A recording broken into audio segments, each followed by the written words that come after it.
Assalamualaikum warahmatullahi wabarakatuh. Selamat sore teman-teman Odai dan teman-teman autoimun.id. Bagaimana kabarnya sore hari ini? Semoga semuanya dalam keadaan yang baik ya. Senang sekali saya Astri Wijayanti kembali bisa bergabung dengan teman-teman semua untuk memandu bincang-bincang seputar autoimun dan kesehatan yang kita beri judul Bincang Baik. Di mana kata baik dalam kata bincang baik ini sendiri merupakan singkatan belajar dan berbagi seputar autoimun dan kesehatan. Hari Senin nanti kita sudah memasuki bulan Ramadan yang kita nantikan. Lebih dari sekedar persiapan fisik, tentunya persiapan mental menjadi hal yang sangat penting untuk kita miliki untuk menghadapi bulan suci ini dengan begitu banyak ibadah dan kesempatan untuk berbuat baik nantinya. Dan teman-teman, karena itulah untuk hari ini, untuk semakin menguatkan kita menyiapkan diri menghadapi bulan suci Ramadan, maka sore hari ini kita menghadirkan topik Odai dan puasa. Dan kita akan fokus membahas tentang persiapan fisik dan mental untuk menyambut bulan puasa. Seperti apa sih persiapan fisik dan mental ini? Nah, sore hari ini kita akan membahasnya bersama narasumber yang mumpuni untuk membahas tentang kesehatan jiwa dan juga kesehatan fisik. Beliau adalah Mbak Susan Hartono, MSc CHT, seorang holistic nutrition coach dan juga intuitive healing practitioner atau praktisi pemulihan intuitif. Untuk teman-teman yang baru saja bergabung dan belum cukup mengenal siapa sih yang ada di balik akun @autoimun.id ini, akun Instagram @autoimun.id ini adalah salah satu media edukasi autoimun yang dibuat dan dikelola oleh Marisa Cardova Foundation. Marisa Cardova Foundation ini adalah sebuah lembaga nirlaba yang didirikan pada tahun 2012 oleh Marisa Cardova, seorang penyintas autoimun jenis idiopatik trombositopenik purpura atau ITP, dan Profesor Dr. Aru Sudoyo, spesialis penyakit dalam, konsultan hematologi dan onkologi medik. Marisa Cardova Foundation ini bertujuan untuk mendukung Odai seperti saya, dan mungkin saat ini teman-teman yang menyaksikan ada juga teman-teman Odai yang ada di seluruh Indonesia, serta mendorong peningkatan kualitas kesehatan masyarakat Indonesia melalui penerapan 5 dasar hidup sehat atau LDHS. LDHS ini sendiri adalah pola hidup sehat menyeluruh yang dikampanyekan ke teman-teman Odai untuk mendukung kesehatan keluarga dan juga tentunya Odai sendiri. Selain melalui akun Instagram @autoimun.id ini, teman-teman, materi edukasi autoimun juga bisa diakses melalui website, YouTube, akun Facebook yang semuanya diberi nama autoimun.id. Gampang sekali kan mengingatnya. Selain melalui media online ini, kita juga memiliki grup WhatsApp di mana teman-teman penyintas autoimun saling berbagi dan juga belajar dari para ahli yang mendampingi teman-teman di Marisa Cardova Foundation. Hingga saat ini sudah ada 20 grup WhatsApp yang diberi nama Grup WhatsApp 5 Dasar Hidup Sehat atau LDHS. Dan grup ini didampingi oleh para dokter spesialis yang memang menangani para pasien autoimun, certified health coach, hingga ahli nutrisi. Sehingga kita bisa belajar banyak sekali dari sumber-sumber terpercaya tersebut. Untuk teman-teman yang belum bergabung dengan support group ini, silahkan Anda bisa menghubungi nomor admin kami di 0819 3295 1374.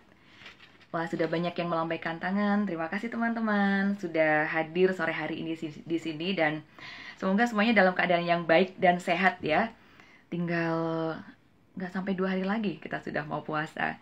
Oke, teman-teman, langsung saja saya ingin mengenalkan sekilas profil narasumber kita sore hari ini, yaitu Mbak Susan Hartono. Mbak Susan sehari-hari memberikan one-on-one coaching dan terapi, workshop dan juga seminar berbasis functional nutrition dan mind body medicine. Beliau adalah co-founder Self Awareness Network dan juga co-author atau salah satu penulis dari buku Autoimmune and Me. Beliau juga adalah co-author dari buku Romansa Rempah Indonesia. Buku ini diterbitkan juga oleh Marisa Cardova Foundation. Isinya menarik sekali karena di situ adalah kompilasi dari resep-resep sehat tradisional Indonesia yang memanfaatkan kekuatan rempah untuk pemulihan maupun untuk menjaga kesehatan kita. Beliau juga menjabat sebagai Dewan Pembina Marisa Cardova Foundation yang sudah saya ceritakan sekilas tadi, lembaga non-profit yang bertujuan untuk mendukung orang-orang dengan autoimun. Mbak Susan selain memiliki keahlian di bidang nutrisi, juga memiliki keahlian di bidang psycho, spiritual therapy, vibrational healing, meditasi, mindfulness, kemudian EFT, hipnoterapi, NLP, dan juga beliau adalah master level Reiki. Untuk teman-teman yang ingin belajar tentang mindfulness, ingin bertanya nantinya tentang bagaimana sih pola makan yang sehat untuk orang dengan autoimun, atau mungkin punya pertanyaan-pertanyaan seputar bagaimana mengatasi keraguan atau hal-hal yang sering dialami oleh para odai, baik dari segi fisik maupun mental, silahkan ya untuk mengajukan pertanyaannya, karena Mbak Susan pasti dengan senang hati juga akan menjawab pertanyaan teman-teman semua.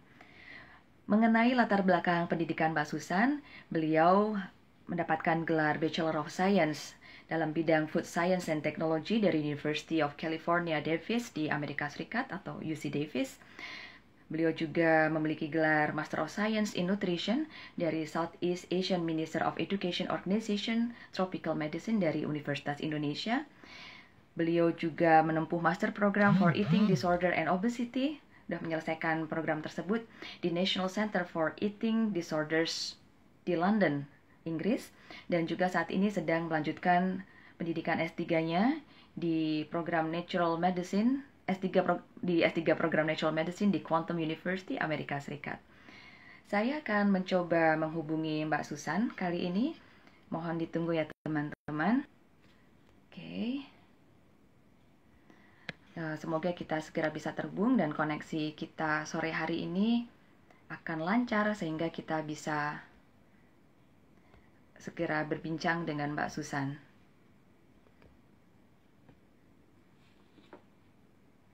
Oke, baik, saya masih berusaha menghubungi Mbak Susan.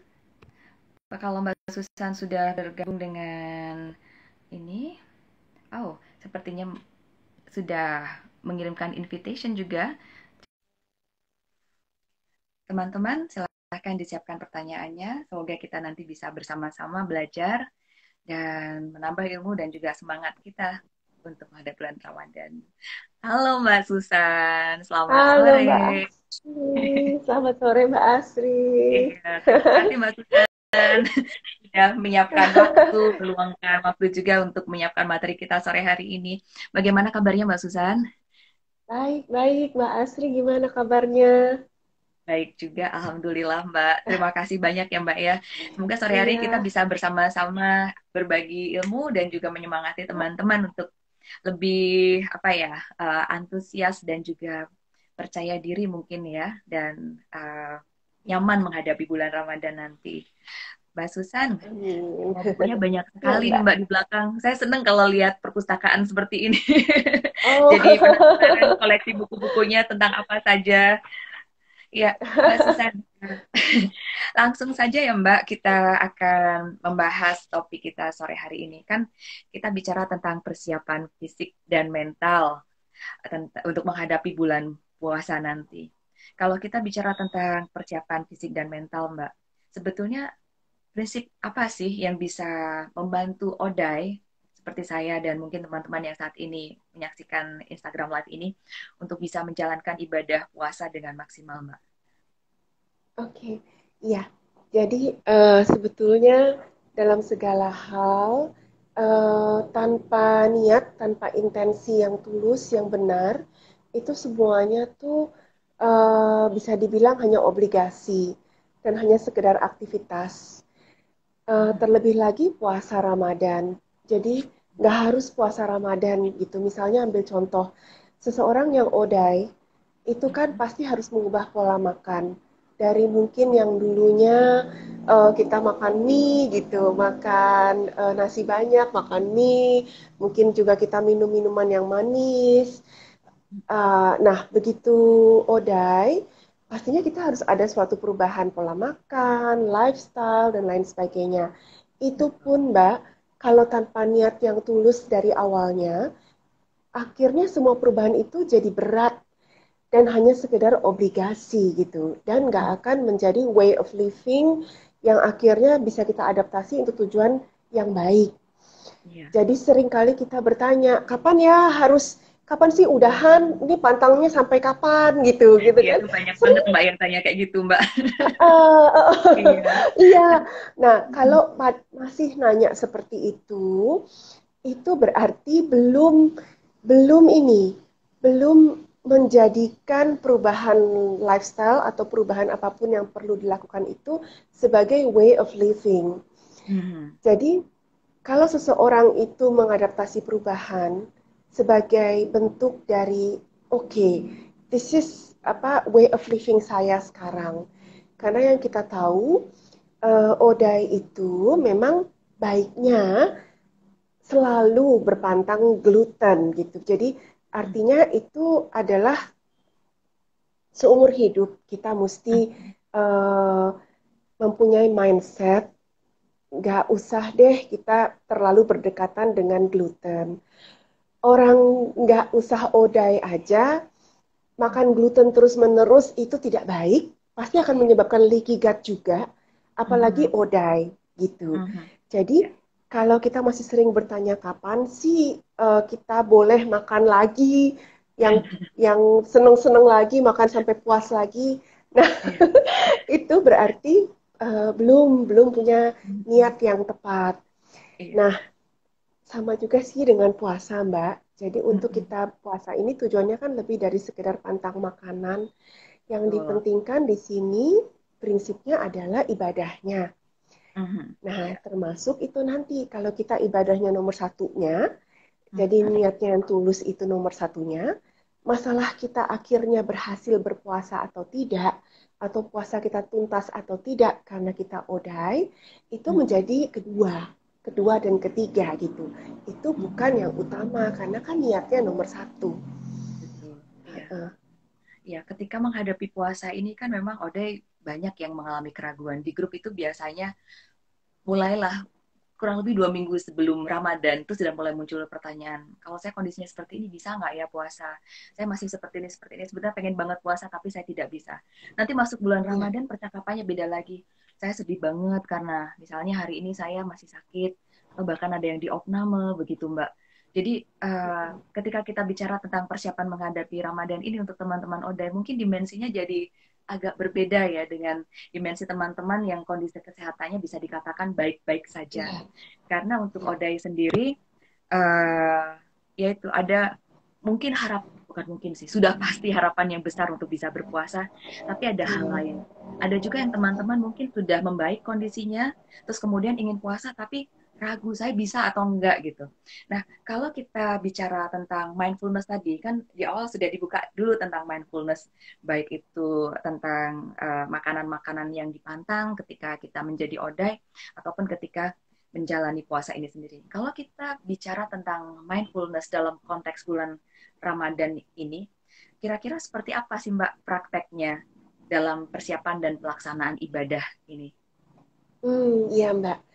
Jadi memang mindfulness itu kan intinya kita memberikan fokus atensi kita kepada saat sekarang, Hmm. present moment gitu, hadir sekarang. Artinya apa? Dalam segala hal, termasuk membuat planning maupun pelaksanaan ibadah ini sendiri, itu penuh dengan Hmm. kesadaran in the moment gitu. Jadi perhatian kita ke dalam Hmm. dan bukan lagi artinya kita uh, compare, oh dia bisa, saya enggak, gitu. Terus Atau dulu uh, saya saya ter, bisa, sekarang kok enggak gitu. ya betul, betul, betul. Jadi perhatian kita tuh benar-benar ke saat ini sekarang. Nah, Hmm. dalam pelaksanaannya adalah misalnya ambil contoh dalam membuat planning.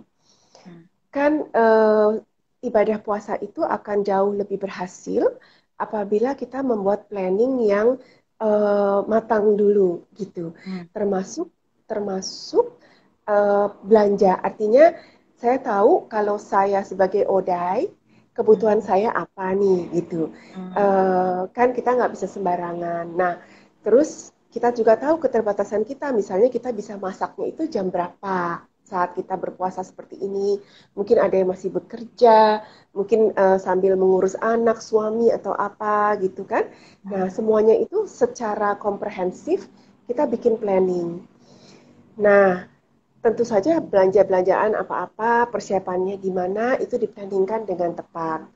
Dimulai dari membuat planning itu sendiri pun kita sudah mindful. Artinya kita dengan tenang, eh, present, hadir, sadar, kita membuat planning tanpa sebetulnya terlalu memikirkan kiri kanan depan belakang atau masa lalu atau kekhawatiran-kekhawatiran. Tapi apa yang bisa kita lakukan sekarang yang terbaik, yang bisa kita penuhi. Nah, itu sebetulnya kalau kita membuat planning dengan tertata, itu akan sangat membantu keberhasilan puasa itu sendiri. Kalau kita nggak membuat planning, akhirnya sahur kita dan berbuka kita jadi asal-asalan. Jadi pakai apa yang ada, gitu. Nah, itu kunci untuk merusak ibadah puasa, terutama odai.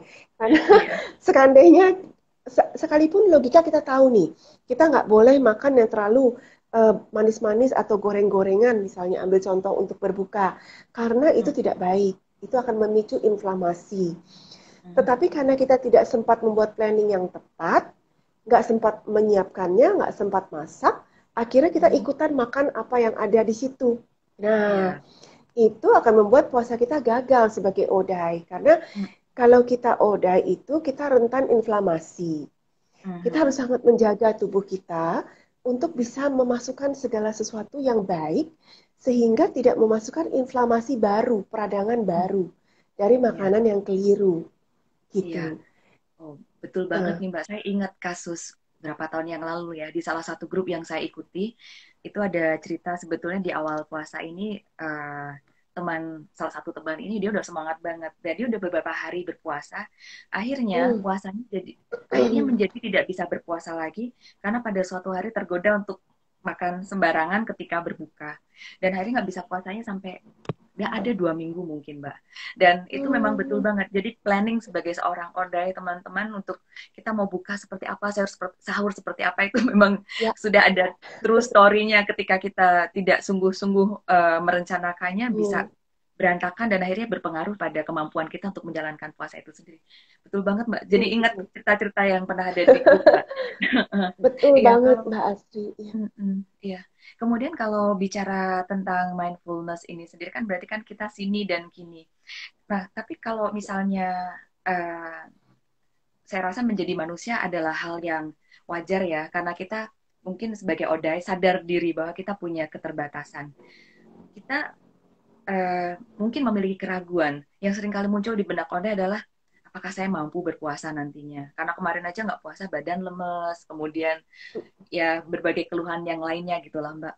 Kalau kita berusaha untuk mempraktekkan mindfulness ini kira-kira bagaimana Mbak untuk menghadapi keraguan-keraguan seperti ini? Apakah saya bisa berpuasa? Apakah saya mampu? Gimana Mbak kira-kira tipsnya? Iya, ini pertanyaan yang bagus sekali Mbak. Sebetulnya dalam segala hal yang namanya listen to your body, khususnya odai, itu adalah pegangan banget, sangat pegangan. Jadi yang namanya odai pun, walaupun kita punya panduan umum, tetap saja tubuh kita unik. Dan kondisi tiap-tiap orang tuh berbeda dan dinamis. Sehingga hanya kitalah yang paling mengerti sebetulnya. Yang tubuh kita perlukan, sanggup, siapnya di mana atau belum siapnya apa. Nah, approach-nya dalam menghadapi puasa ini pun, pertama niat. Karena everything itu intensi over matters gitu. Mind over matter, intensi over matters. Ini contoh ekstrim aja Mbak, contoh ekstrim, bukan berarti bagus ya, tapi ambil contoh.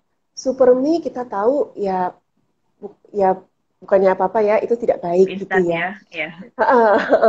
Tetapi kalau misalnya dengan niat yang tulus, saat kita memberikan supermi kepada teman-teman yang sedang kemalangan musibah gitu, gempa bumi apa segala gitu, pengungsian, dan yang ada memang hanya supermi, maka supermi itu menjadi baik bagi teman-teman itu gitu.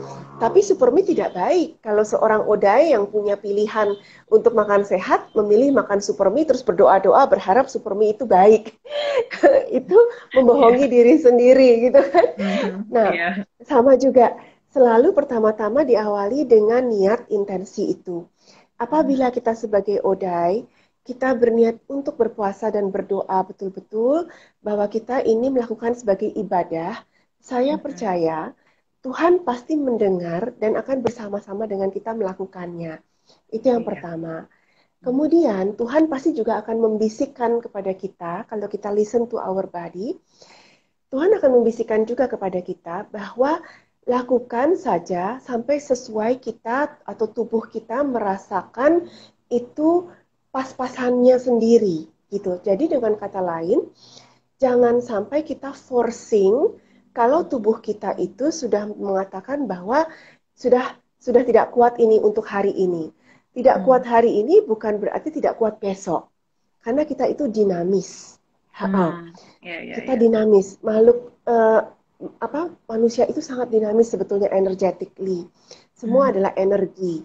Kalau seseorang sedang lebih stres, itu kebutuhan requirement energinya berbeda dengan seseorang yang bergembira gitu. Sehingga perlu kita tune in betul-betul listen to our body itu sehingga kita puasa pun sesuai dengan dancing gitu. Kita seperti dancing bersama tubuh kita. Nah, jangan pernah merasa bersalah kalau kita sudah memberikan yang terbaik, tetapi ternyata memang betul-betul kita berkeringat dingin, jantung kita berdebar, kita seperti mau pingsan, sangat-sangat tidak fit. Nah, kita harus mawas diri. Iya. Kemudian yang perlu kita ingat juga bahwa sebetulnya memang di dalam saya yakin ada peraturan juga apabila kita sungguh-sungguh sakit atau tidak sanggup itu sebetulnya diizinkan gitu. Iya, memang. Sehingga yang menjadi barrier di sini adalah antara kita dengan kita sendiri yang apabila kita tidak mengizinkan diri kita sendiri gitu. Sedangkan sebetulnya secara agama sudah diizinkan. Iya. Sehingga kita perlu yang namanya mempraktekkan unconditional love itu, Mbak. Artinya menerima diri kita apa adanya. Kalau kita memang betul-betul sudah mengupayakan yang terbaik. Jadi ibaratnya kita sudah belajar nih. Belajar kita mau ujian, kita sudah belajar mati-matian. Tapi Iya. sekarang kita benar-benar sudah ngantuk, kepala kita sudah pusing, kita perlu tidur. Ya, besok apa katanya nilai ujian kita gitu kan? Karena kita sudah memberikan yang terbaik. Iya. Demikian pula dengan berpuasa ini gitu. Niat kita asal sudah yang terbaik, kita harus surrender gitu pada niat ini. Jangan Iya. kita melawan tubuh kita Hmm. gitu. Karena tubuh kita punya consciousness-nya sendiri. Tubuh Punya kita kesadaran tahu. sendiri ya. Betul, betul, betul. Sama ibaratnya kalau kita sudah ngantuk, tubuh kita menginginkan kita tidur, tapi kita lawan, kita masih mau ngapa-ngapain dulu, masih blue light, masih laptopan, masih sosmed, itu kita melawan tubuh kita. Demikian pula dengan berpuasa ini, gitu. Jadi buang rasa bersalah kalau kita yakin kita sudah memberikan yang terbaik, gitu. Apalagi Jadi tadi sudah itu, selain niat juga kita bikin perencanaan yang baik, sudah berusaha sahur dan buka yang baik yang nanti akan kita ulas lagi ya Mbak ya, betul, sahur dan berbuka yang baik itu asupannya seperti apa betul, sih betul, di betul. persiapan fisik nanti.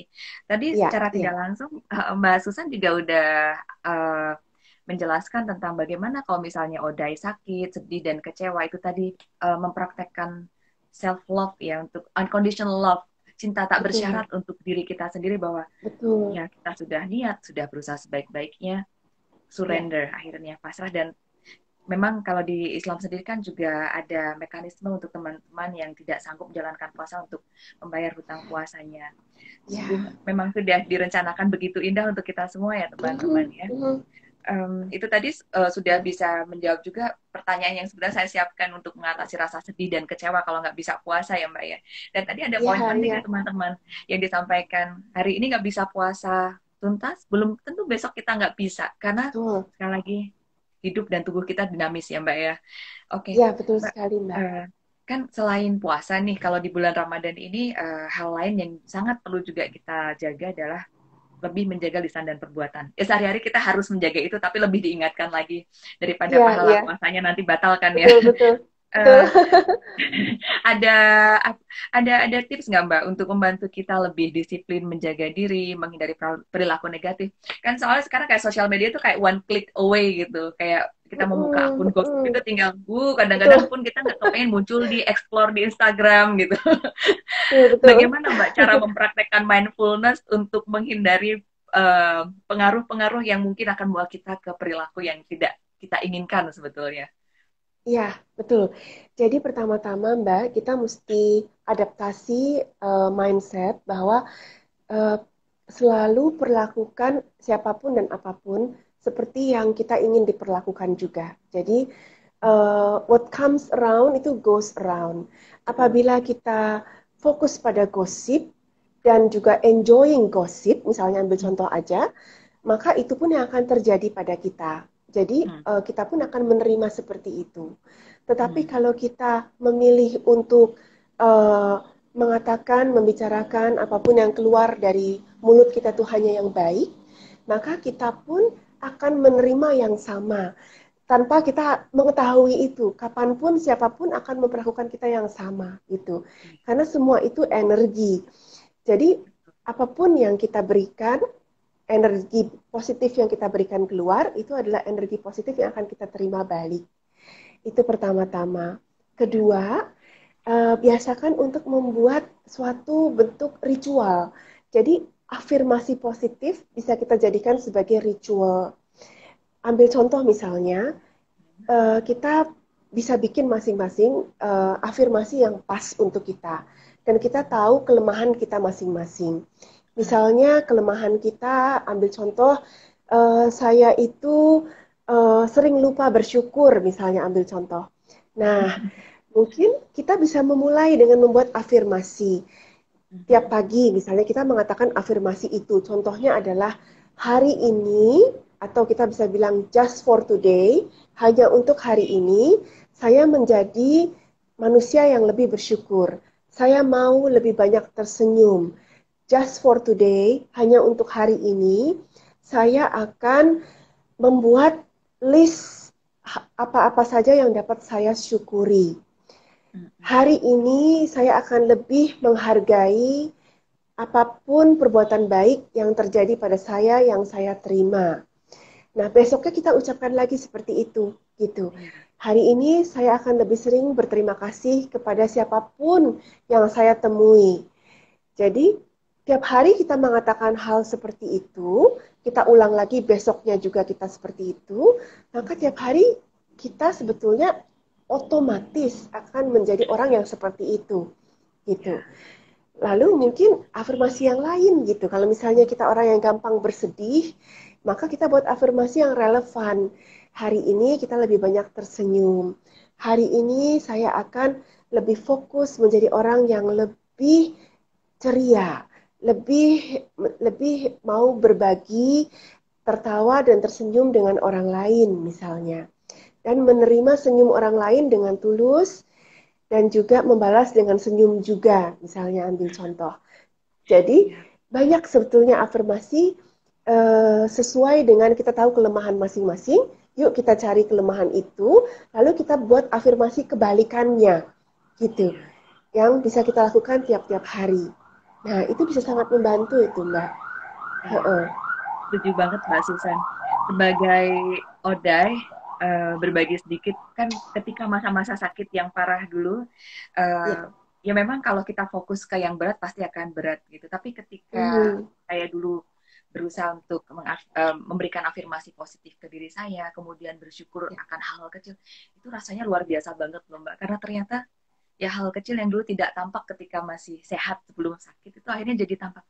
Oh, saya bersyukur hari ini saya bisa bangun dari tempat tidur tanpa bantuan misalnya. Oh, saya bersyukur hari ini saya bisa jalan sendiri ke kamar mandi tanpa dipapah suami saya. Jadi saya tadi Nah, terharu iya, terus terang iya, iya. ketika mendengar bersyukur. Untuk teman-teman juga semoga ini ya praktek bersyukur, kemudian afirmasi positif ini juga uh, bisa membantu untuk dalam perjalanan memulihkan diri. Sangat membantu, Iya. bukan cuma bisa membantu tapi sangat membantu dan kita mulai dari one step at a time ya, hari ini hari ini. Bukan Iya, hari ini dan betul. 5 tahun ke depan. Kepanjangan ya, Mbak ya? Bukan kepanjangan dan memberatkan gitu. Jadi Iya, paling nggak kalau hari ini, tapi kan besoknya diulang lagi. Jadi iya. akhirnya tiap hari. Heeh. Dan jadinya benar sini dan kini ya Mbak ya. Kita Ya, benar-benar betul Mbak. mempraktekkan itu. Ya, Betul, tipsnya betul. ini keren sekali. Jadi kalau misalnya udah buka Instagram misalnya tergoda di explore keluar gosip apa? Oke, hari ini saya akan memakai Instagram saya untuk membuka informasi yang lebih bermanfaat. Mungkin seperti itu. Ya, betul. Atau misalnya ada Betul yang Mbak. ngajak bergosip, oh hari ini saya sudah berniat bahwa saya akan berkata hanya hal yang baik tentang orang lain. Yes. Munculnya seperti itu. Ya, Ya, ya, keren. ya betul. Wah, langsung praktek. Ya. Semoga bermanfaat ya teman-teman tips-tips tadi karena salah satu godaan terbesar adalah gibah mungkin. Dan ada godaan yang lain yang pasti teman-teman punya ujian sendiri masing-masing di sekitarnya. Apakah mudah marah, terpicu marahnya karena hal Ya. tertentu yang ada di rumah atau Hmm, apa gitu. ya. Kita bisa mulai memetakan itu mungkin ya karena kita sudah mulai bersama-sama membukakan kesadaran kita bahwa ini penting loh untuk Ya, memiliki ya. mindfulness tentang tantangan-tantangan yang akan kita hadapi di bulan Ramadan. Mbak Susan, kita boleh beralih ke persiapan fisik atau ada yang mau ditambahkan lagi Ya, untuk persiapan mental, Mbak? Ya, persiapan fisik boleh Mbak. teman-teman. Iya. Mbak Susan ini kan ahli nutrisi yang memang sudah memberikan coaching ke Odai, banyak sekali memberikan informasi bermanfaat dan keluar juga di grup. Uh, Salah satu yang diajarkan kan tentang menjaga kesehatan melalui pola makan yang sehat. Tapi sebelum menuju ke sana, kalau selain pola makan, sebetulnya kalau persiapan fisik, apalagi sih Mbak yang bisa memaksimalkan kita untuk mampu menjalankan ibadah puasa dengan baik? Iya. Jadi untuk Odai terutama itu kita pola tidur itu tidak kalah penting dengan pola makan. Bahkan sebetulnya tidur bahkan bisa lebih penting daripada makan sebetulnya. Sehingga Gitu ya Mbak, makan ya tidur. betul betul Baik, Mbak. tidur. Sebetulnya tidur itu lebih penting dari makan. Karena sebetulnya kalau seseorang itu tidak makan berhari-hari masih sanggup gitu. Tapi ya contohnya kita bisa berpuasa itu bisa gitu ya. Ya. Tapi kalau kita tidak tidur 3 hari aja kita kayak zombie. Jadi tidak mungkin kita berpuasa tidur. Jadi Ya. makanya tidur itu sangat krusial untuk Odai. Karena Betul. tidur itu merupakan self healing itu sendiri. Hmm. Nah, jadi penting sekali untuk teman-teman Odai yang melakukan puasa ini untuk menjaga agar tetap jangan kurang tidur atau tidur itu diusahakan tetap berkualitas.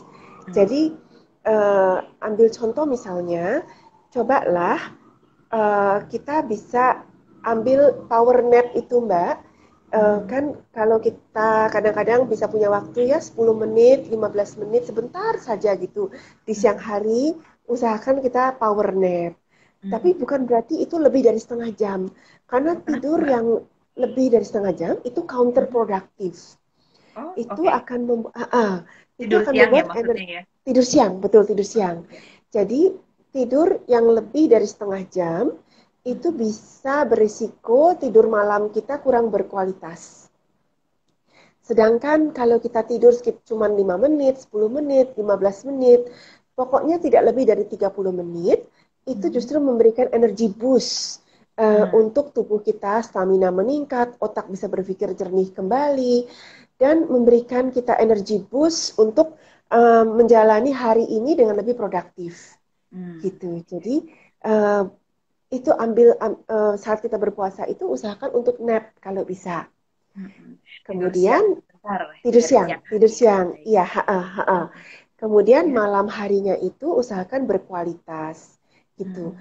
Dan jangan lupa air putih. Jadi saat kita berbuka, di mana-mana kita sudah sahur itu, dan saat kita berbuka puasa yang di sore hari itu, nah di situ kita harus kejar kecukupan hidrasi atau air Hmm. putih.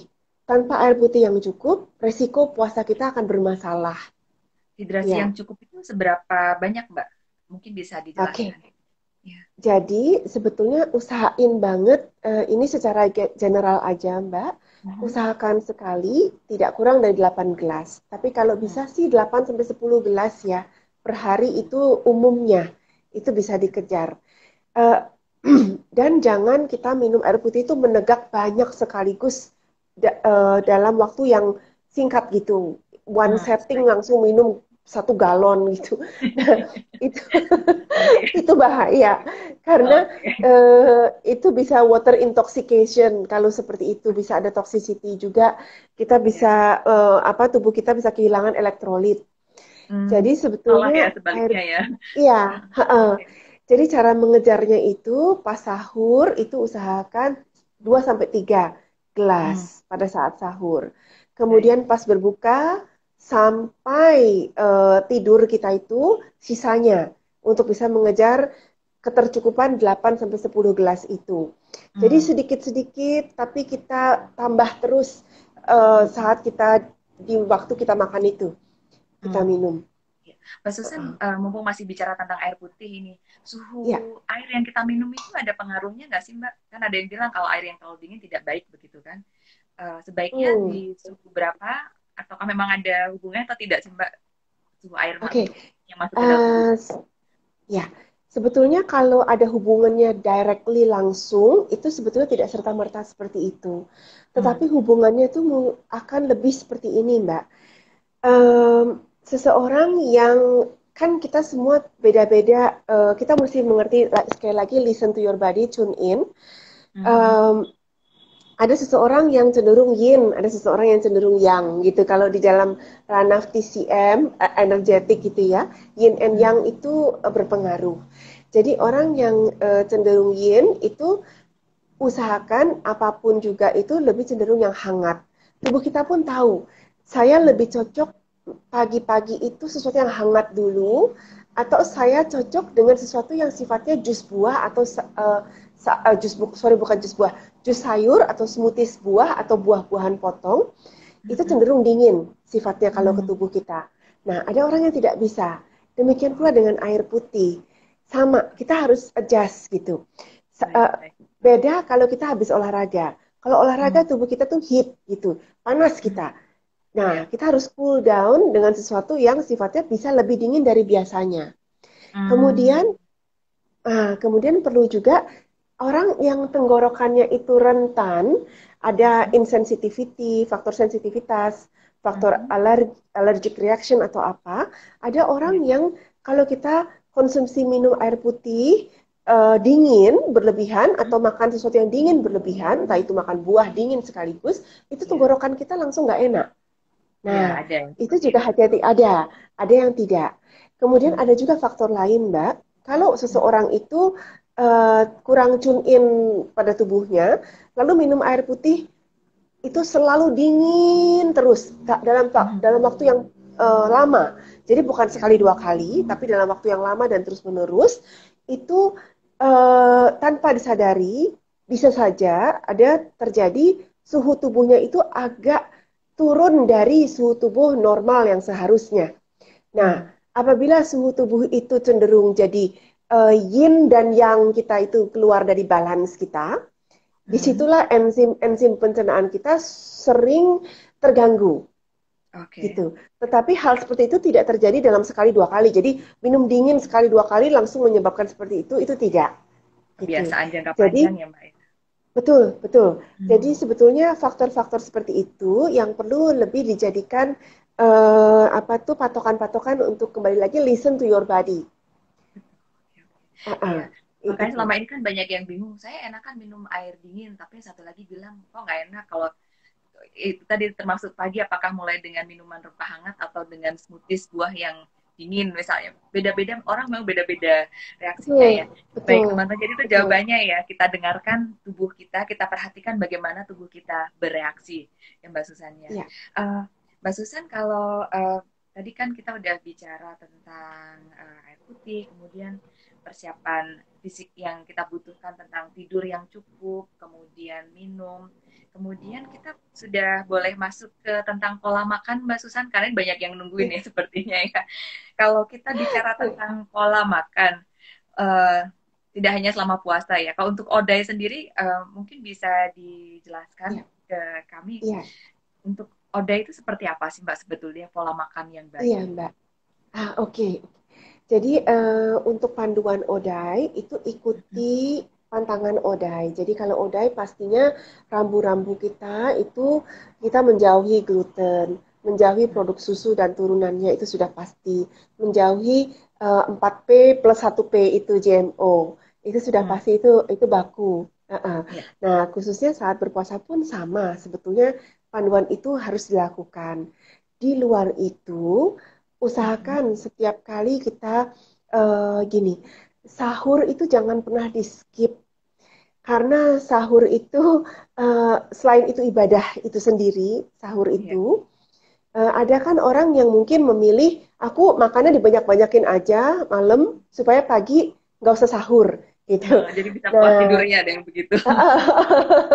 nah itu sebetulnya tidak baik karena begini. eh, untuk kita menjaga kesehatan kita itu, usahakan sekali 3 sampai 4 jam, minimum 3 jam lah ya, Mhm, itu perut sudah kosong sebelum kita berbaring tidur. Karena mhm. kalau kita itu pencernaan pencernaan kita akan bermasalah itu. Mas, Dan sel hmm, healing juga akan sulit terjadi dengan kebiasaan seperti itu. Sehingga kenyang-kenyangin banget sampai menjelang tidur, bisa ngantuk terus tidur, terus besokannya nggak sahur, itu keliru. mhm. Justru sebetulnya sahur itu menjadi bagian yang penting karena sahur itu ibadah itu sendiri. Kita akan sholat segala apa di situ. Nah, pada saat sahur itu sendiri sebetulnya kita mengejar kecukupan air putih itu sudah dimulai dari situ. Oke. Kemudian kita sahur itu harus dengan sesuatu yang sifatnya tidak terlalu berat, Mhm, artinya as simple as possible, tetapi juga kalau bisa cukup lengkap dengan mhm, gizi mikro. Jadi ambil mhm. contoh misalnya Betul. kita Iya. bisa buka kita bisa sahur dengan misalnya yang buah-buahan potong.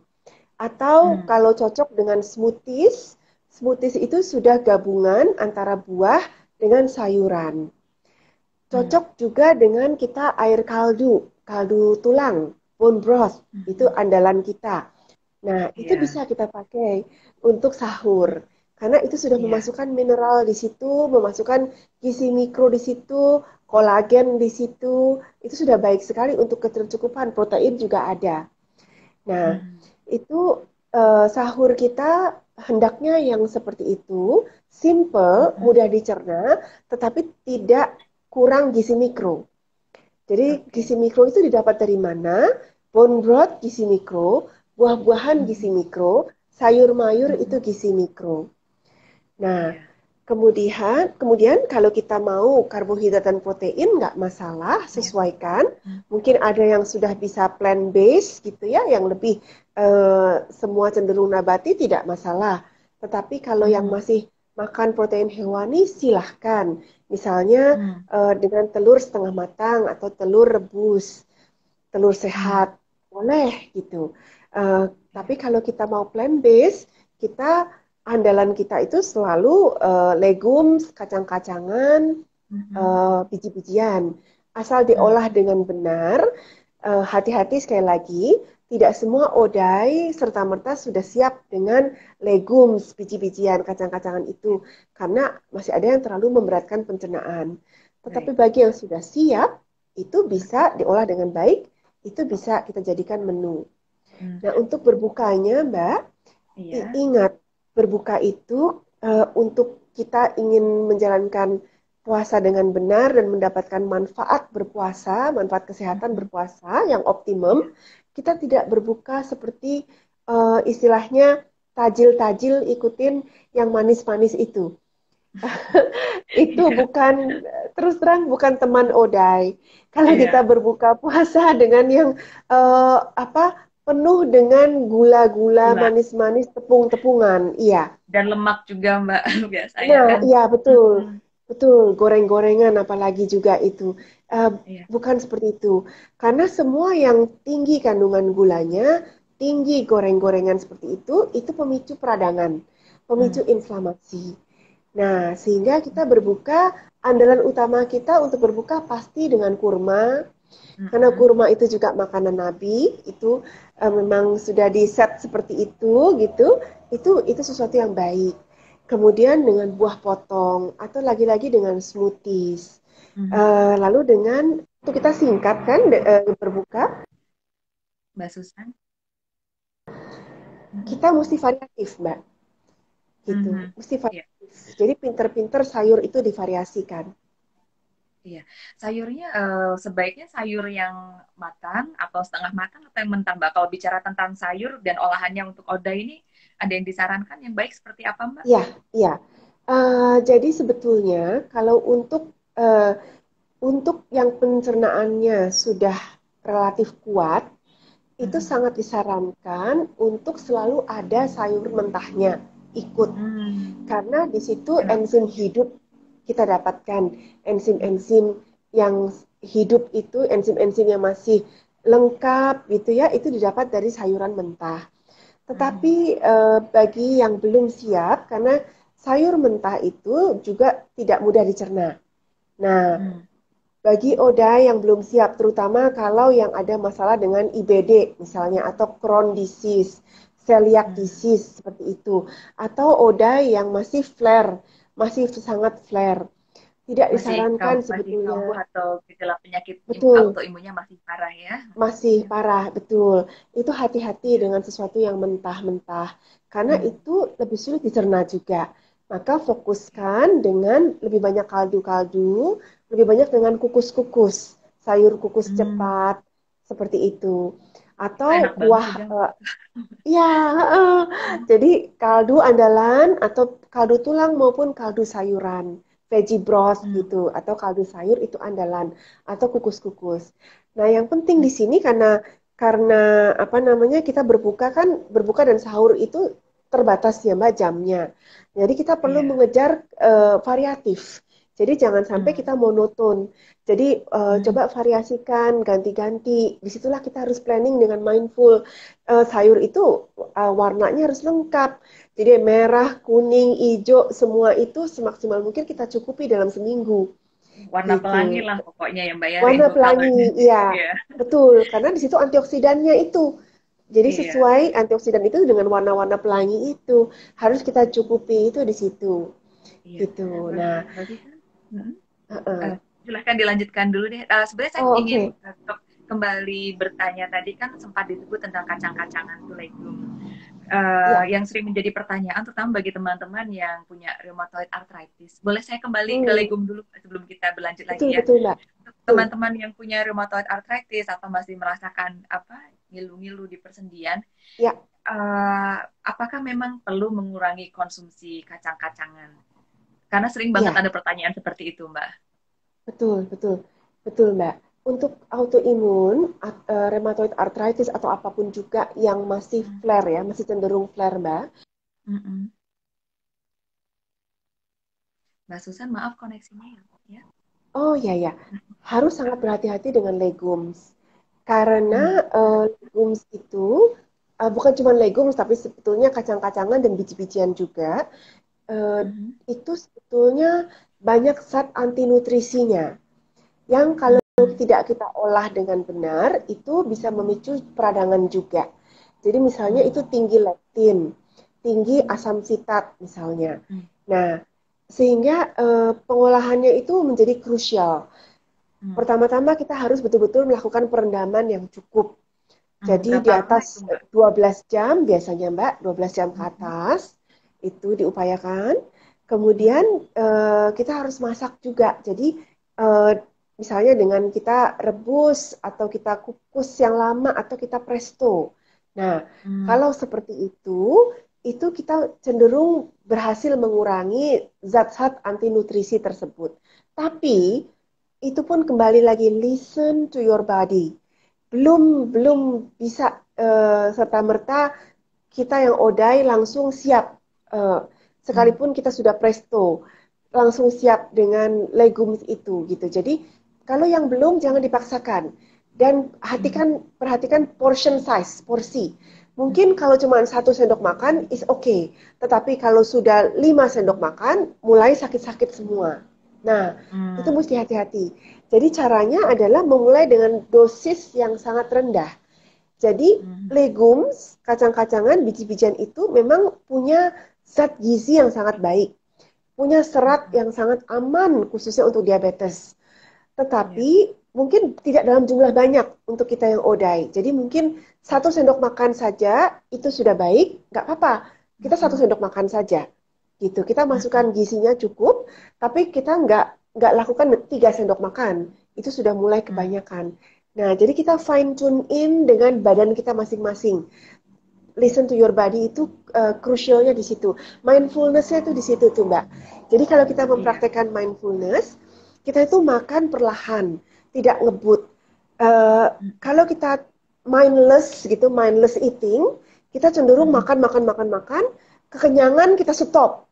Jadi signal kenyang kita baru muncul yang sebetulnya 20 menit at least sampai 30 menit Mhm. at least, kita nggak tangkep tuh signal kenyang. Iya. Kita overeating. Nah, sama juga kalau kita nggak tune in, kita nggak mindful, kita Mhm. makan legumes bisa kebanyakan, makan apapun bisa Mhm. kebanyakan, kita nggak sadar tuh bahwa itu tubuh Mhm. kita udah kasih signal sebetulnya, Iya. udah mulai nggak enak gitu. Mhm. Nah, di situ makanya kita praktek mindfulness saat kita berbuka puasa dan sahur, itu menjadi Mhm. crucial juga itu, Mbak. Di situ Iya. kita makan perlahan, listen to your body, benar-benar apa ya, Mbak? Stay Iya. present, tune in to our body. Kalau kenyang kita berhenti, saat kita lapar, kita nikmati, kita bersyukur. Kita Mhm. makan, begitu kita kenyang, tubuh kita kasih signal untuk stop, kita stop. Iya. Gitu. Iya. Ha-ha. Jadi teman-teman yang masih ragu tentang konsumsi kacang-kacangan itu tadi ya tipsnya bisa direndam dulu 12 jam untuk mengurangi zat anti nutrisi. Mbak mungkin bisa dijelaskan sekilas untuk teman-teman yang baru saja mendengar tentang kata zat anti nutrisi. Kayak lektin, asam sitat ini sebetulnya apa sih yang dilakukan terhadap tubuh kita sehingga sampai disebut Oke. sebagai zat anti nutrisi? Oke, oke. Jadi sebetulnya yang kita katakan zat anti nutrisi itu sebetulnya zat yang berguna bagi tanaman itu sendiri. Tanaman memproduksi itu untuk proteksi dari hewan-hewan, serangga-serangga yang akan menyerang mereka. Iya. Nah, tetapi bagi tubuh kita, apabila kita punya leaky gut dan apabila kita itu punya dysbiosis atau mikrobioma di tubuh kita itu imbalance, Hmm. sehingga ketercukupan bakteri baik gitu, yang Hmm. sebetulnya teman-teman kita gitu, itu tidak cukup. Oke. Si imbalance jumlahnya, Hmm. dan bahkan bakteri-bakteri yang kurang baik itu juga parasit, jamur dan lain sebagainya itu jumlahnya banyak dalam tubuh kita, kita mengalami dysbiosis dan Hmm. kita mengalami leaky gut. Nah, Oke. apabila kita sedang mengalami seperti itu bagi teman-teman odai, itu Iya. isu kita tuh leaky gut itu, isu kita tuh dysbiosis itu. Nah, Hmm. apabila kita mempunyai masalah seperti itu, maka zat-zat anti nutrisi ini menjadi lebih berat, memperberat lagi gitu. Hmm. Karena itu bisa masuk ke aliran darah karena leaky gut kita itu ya, permeabilitas usus kita ini itu bisa masuk ke aliran darah, itu menjadi peradangan. Sistem Oke. imun kita bisa bangun dan Mm-mm. menganggap kita itu diserang. Kentang, iya. Nah, sedangkan sebetulnya apabila tubuh kita itu punya cadangan mikrobioma yang baik, Mhm. tubuh kita sanggup sebetulnya mengatasi zat-zat anti nutrisi ini dengan jauh lebih resilient gitu istilahnya. Hmm. Nah, itu beda dengan yang kita punya leaky gut Iya. gitu. Karena itulah tadi dijelaskan kalau autoimunnya masih flare, sebaiknya sangat berhati-hati ya. Karena berarti kan biasanya kalau Betul, masih flare, masih ada kondisi permeabilitas usus yang belum sehat itu tadi ya. Oke, betul, sekarang betul, mungkin cukup betul. jelas ya teman-teman ya untuk pengolahan kacang-kacangan dan kenapa kita melakukan itu gitu. Kemudian tadi kan sudah tentang berbuka, kemudian tentang uh, konsumsi protein, kemudian um, untuk makanan tadi juga sudah disampaikan bahwa serat itu penting ya Mbak ya. Apalagi Mbak yang perlu dicukupi lagi untuk Oke, makanan kita ketika berbuka maupun makan malam yang jadi kesempatan kita untuk masukkan nutrisi yang baik untuk tubuh kita. ya. Jadi selalu yang perlu kita kejar itu adalah kecukupan gizi mikro dan Hmm, antioksidan itu dan serat oke. tentunya. Nah, Hmm, itu semua hanya bisa kita dapatkan kalau makanan kita bervariasi. hmm, Dan itu juga kecukupan protein ya. oke. Protein itu bisa dapat dari nabati maupun hewani. Bagi mereka yang Hmm, belum plant based gitu ya, kita bisa dapat dari hmm, hewani juga. Tapi yang plant based, maka andalan kita protein nabati itu. Itu oke. tetap tidak boleh kurang, walaupun tidak Hmm, perlu harus berlebihan. oke. Lalu antioksidan itu dan gizi mikro. Gizi mikro itu yang terutama kita dapatkan dari sayuran, sudah pasti. Hmm, Kemudian dari buah-buahan. Jadi kita nggak boleh irit-irit makan sayuran. Makan sayuran itu hmm, boleh banyak hmm. dan Nggak ada bervariasi batasannya itu kah, Mbak? sendiri. Uh -uh. Sebenarnya Hmm, sayuran itu sendiri sulit ya untuk kita mencapai optimum level. Boro-boro keterbatasan gitu. Untuk mengejar ketercukupan aja juga biasanya sulit sih Mbak kita nggak itu ada jatah gitu. aku overdosis sayuran gitu ya, Mbak ya? Hampir nggak ada, hampir nggak ada. Jadi makanya bagi yang merasa masih kurang bisa makan sayur banyak, itu Hmm, baiknya juga kita antisipasi dengan cara kita bikin eh, jus sayur. Jadi kalau hmm, untuk juicing itu janganlah buah-buahan kita jus. Itu berbahaya karena itu gula. Gulanya akan bisa blood sugar kita akan bisa meningkat dengan cepat kalau kita konsumsi buah yang di jus. Tetapi iya. kalau jus itu kita fokusnya kepada sayur. Kalau Hmm, buah masih bisa ya itu kita bikin smoothies hmm, sehingga kita tetap dapat seratnya juga. betul. Smoothies itu bisa gabungan antara buah dan sayur. Nah, di Hmm, situ kita bisa mengejar keduanya. Tapi oke. sayur yang di juicing kita bisa mengejar ketercukupan antioksidan dari Hmm, sayur itu. Gitu terutama kalau yang punya slow juicer ya, itu kita hmm, bisa juicing cukup banyak sayur itu. Dan iya. kita antioksidan bisa masuk cukup banyak di situ. Hmm, Gitu. hmm, Nah, itu juga air tercukup juga itu kalau seperti itu Mbak, karena kan hidrasi kita juga ikut terkejar dengan cara seperti itu. Nah, hmm. intinya kalau kita berbuka puasa dan sahur dengan sesuatu yang sifatnya itu uh, dense apa syarat nutrisi Berat. seperti itu. Oh, iya. Iya, padat, Padat padat, nutrisi. Iya, padat padat nutrisi. nutrisi, bukan padat Hmm, kalori, iya. bukan Iya. padat gula, padat tepung, padat minyak, padat lemak, padat kalori. Nah, itu yang gawat. Hmm, Tapi iya. kalau padat nutrisi, padat gizi mikro, percaya deh, itu Hmm, craving yang namanya energy drop itu sangat-sangat bisa diatasi seperti itu. hmm, hmm. Karena nutrisi yang masuk tuh baik sekali. Jadi puasa Iya. kita itu juga jauh lebih optimum.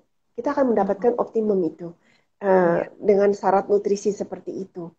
Iya. Gitu. Setuju Nah, banget. yang Jadi berikutnya belum kita hmm, bahas hmm. adalah pola exercise, pola gerak Oh, itu, oke. Mbak. Hmm, hmm. Jadi Gimana tuh, Mbak, bukan kalau berarti kalau kita odai dan kita berpuasa itu kita lalu bermalas-malasan atau sangat mengurangi kegiatan.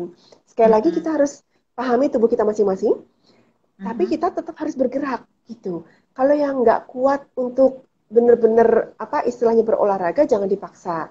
Tapi yang hmm. namanya jalan, bergerak, aktif itu tetap suatu keharusan gitu. Iya. Dan kita bisa rubah jam-jamnya. Jadi Hmm, kita bisa juga kalau yang sudah terbiasa olahraga, jangan ngoyo.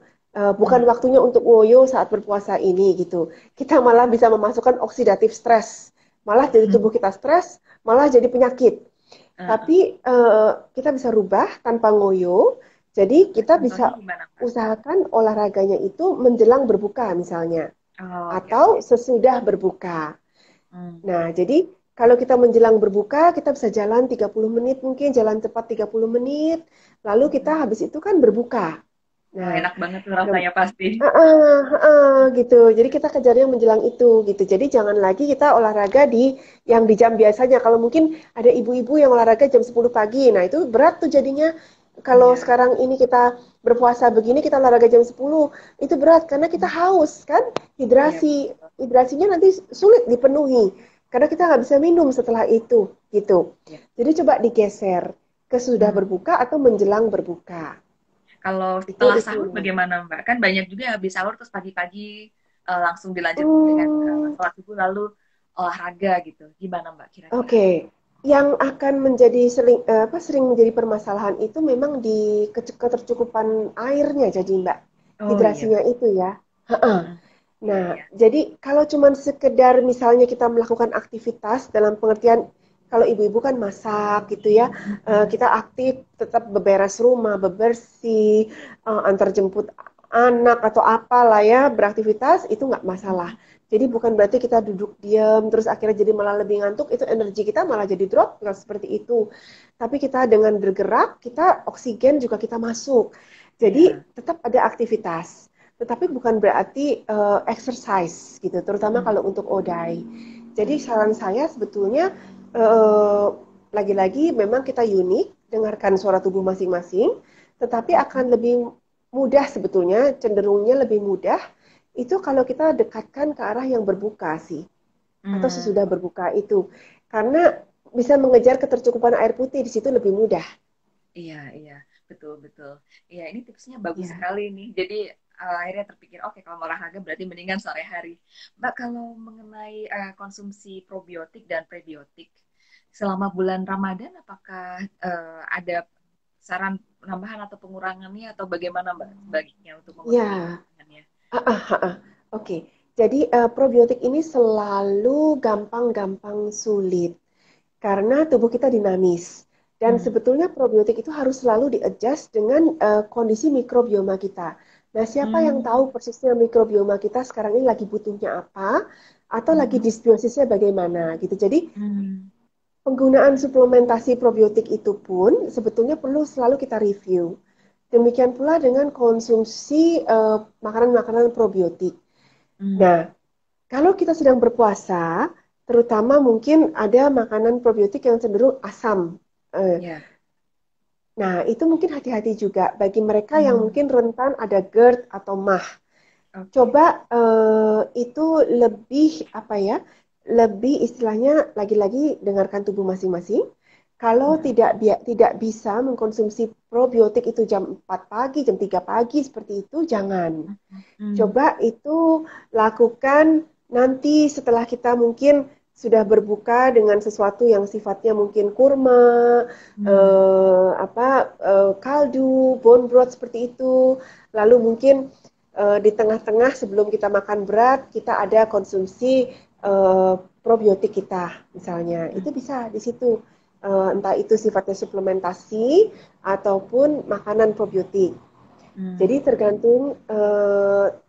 tergantung kebiasaan kita juga gitu. Sekali lagi jangan serta-merta kita bombat diri kita dengan probiotik, apalagi yang Mhm. belum pernah, baik itu dalam bentuk suplemen maupun dalam bentuk makanan.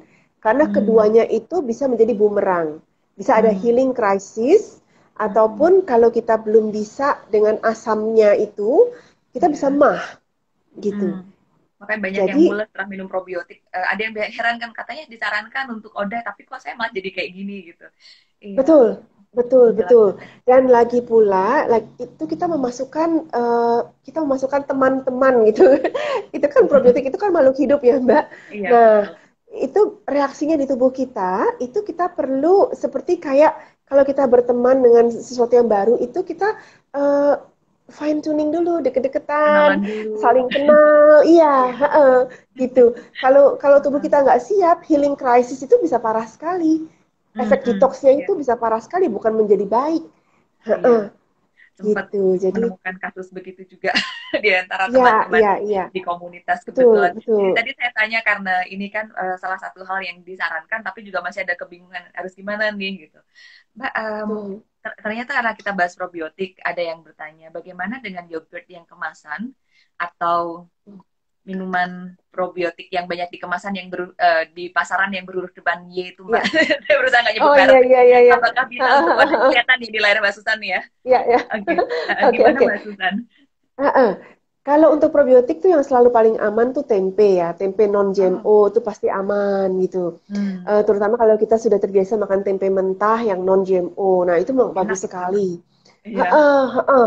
Nah, kalau untuk menjawab yang ini, kalau yang kemasan itu seringkali eh, yang dikhawatirkan itu gulanya. Jadi Hmm. sesuatu yang kemasan itu kita nggak tahu. Terkadang komposisi gula mereka itu lebih tinggi dari yang seharusnya. Kemudian ada jaminan bakteri baiknya masih hidup, masih ada. Nah, itu juga pertanyaan juga gitu karena Mm-mm. prosesnya kemasan itu apalagi kalau yang melalui proses transportasi yang panjang. Mm-mm. Nah, itu yang tidak bisa dijamin eh, Mm. apakah probiotiknya itu masih hidup gitu. Mm-mm. Sedangkan sebetulnya makanan probiotik yang bisa dianggap bermanfaat bagi kita adalah yang masih mempunyai bakteri baik yang masih hidup Oke, gitu. iya, iya. Nah, itu concernnya di situ, Mbak. Ya, Ya. semoga cukup menjawab ya apakah baik, apakah bisa untuk Odai. Eh, ada catatannya. Ya. Iya, Mbak, ternyata waktunya nggak terasa ini udah Oh jam 2 iya. lebih loh. Oh Eh, eh, iya. Cepet juga ya Mbak ya. Perasaan tadi kita belum banyak ngobrol juga ya, padahal tiba-tiba waktu udah mau Ah, habis. Ini ah. sebelum kita mengakhiri ini, kebetulan, oh ada pertanyaan lagi. Contoh makanan probiotik lainnya apa ya Mbak? Sebelum kita sampai ke kesimpulan, kita coba jawab dulu Hmm, pertanyaan masih ada ya. Tadi sudah oke, disampaikan ada oke. tempe ya Mbak ya. Ya, ya. Mm-mm. Tempe non GMO itu pastinya. Kefir. Kefir ada macam-macam. Kefir yang kalau untuk odai paling aman yang non dairy, yang bukan dari susu. Kefir. Kemudian sebetulnya bisa yang dari sayuran, jadi seperti sauerkraut gitu ya. Mm-mm. Sauerkraut itu juga probiotik, tetapi dari kubis, dari kol, dari Mm-mm. kubis-kubisan. Itu baik sekali, bagus sekali. Kemudian apple Mm-mm. cider vinegar yang raw, apple cider vinegar itu bagus. Eh, Kalau bisa membuat kimchi sehat. Nah, bagi yang teman-teman Odai yang masih bisa konsumsi spicy sedikit ya, karena kimchi kan spicy. Nah, itu Mm-mm. bukan untuk semuanya tentu saja. Nah, Mm-mm. kimchi tapi itu juga pilihan Mm. gitu. Yogurt sehat bagi mereka yang yogurt juga bisa dibuat dari coconut loh. Coconut Iya. yogurt, choyo itu. Heeh, Atau almond atau bisa, mete juga bisa. bisa, Heeh. bisa, Iya. bisa, bisa, betul, betul. Macam-macam ya, ada teh pace gitu ya, teh pace Oh, juga. teh pace juga, Eh, iya. bisa. Jadi teh Jadi pace juga gampang banget bikinnya sebetulnya betul, teman-teman. betul, betul. Mm-mm. Kata kuncinya yang penting selalu jangan kita minum hasil akhir yang gulanya masih kebanyakan. Hmm, Kombucha juga gitu, itu bisa tricky. Kombucha iya. dan teh pace itu bisa tricky karena hasil akhirnya produk yang kita minum itu masih terlalu banyak gulanya gitu. Jadi Iya. akhirnya kita masukin gula, bukannya manfaat probiotiknya gitu. Oke, iya. Ya. Kalau sawi asin gimana, Mbak? Kalau apa Mbak? Sawi asin yang kalau tadi Oh, sauerkraut kan mungkin di pasaran di ya, ya, sekitar kita, ya, ya, tapi kalau ya. cari ke supermarket, tapi yang mungkin lebih dekat dengan kita saat ini adalah sawi asin mungkin. Kalau sawi asin bagaimana, Mbak? Sawi asin ini tergantung produksi apa namanya pembuatannya juga sih Mbak. Jadi Hmm. semuanya ini apa ya istilahnya kalau acar-acaran sawi asin, nah itu yang perlu hati-hati. Tidak semua acar dan tidak semua sawi asin itu probiotik gitu kan. Hmm. Jadi kalau yang dibuatnya itu serta merta hanya istilahnya menggunakan gula dan garam begitu saja diacarkan itu belum Mm-mm. terjadi fermentasi. Nah, itu bukan bukan probiotik. Tetapi apabila sudah terjadi fermentasi, itu Mm-mm. bisa dikatakan itu probiotik Iya. gitu. Baik. Heeh. Tadi Iya. saya tanyakan ini karena pernah ada keraguan di grup itu, di grup yang pernah saya lihat juga apakah asinan atau manisan yang saya buat direndam semalaman sudah termasuk probiotik. Ya, Belum. jadi belum. Jadi sebetulnya Tidak itu secepat harus itu. ada unsur fermentasi. Iya, betul. Unsur fermentasi. Ya, jadi Iya, banyak yang iya. salah kaprah. Jadi dipikir kadang-kadang asal sudah direndam atau melalui proses perendaman dengan apa garam dan gula berarti sudah fermentasi. Belum ya Betul teman-teman. betul. Termasuk tape juga sering ditanyakan tuh Mbak tape Iya. gitu kan. Nah, lagi-lagi akhirnya jumlah hasil akhirnya nih, kalau masih banyak gulanya sama tepungnya dan bukan probiotiknya ya itu tricky juga gitu. Mm-mm. Tapi kalau Iya. dimakan kebanyakan akhirnya kita ujung-ujungnya makan karbo ya, makan Mm-mm. gula. Bukan kita Iya. kejar probiotiknya. Heeh. Iya, betul. Mbak, Iya. pertanyaan terakhir sebelum ditutup karena tiba-tiba ada yang masuk lagi, Yayan Ferdian.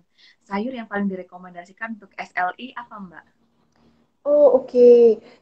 Sebetulnya untuk SLI sendiri sebetulnya pantangan sayuran tidak ada. Artinya bagi teman-teman yang SLI itu harus lagi-lagi listen to your body. Kalau Mhm. flare-nya masih parah, jangan mentah-mentahan dulu. Hmm. Jangan serba jusing-jusing yang pakai serba mentah dulu. Tetapi kalau misalnya sudah bisa, boleh monggo campurkan berapa persen, misalnya 40% dari sayuran itu ada yang mentahnya.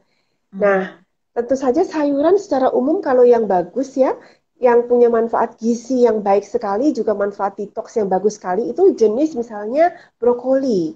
Brokoli itu Hmm. bagus sekali, bok choy bagus sekali, apa kembang kol bagus sekali.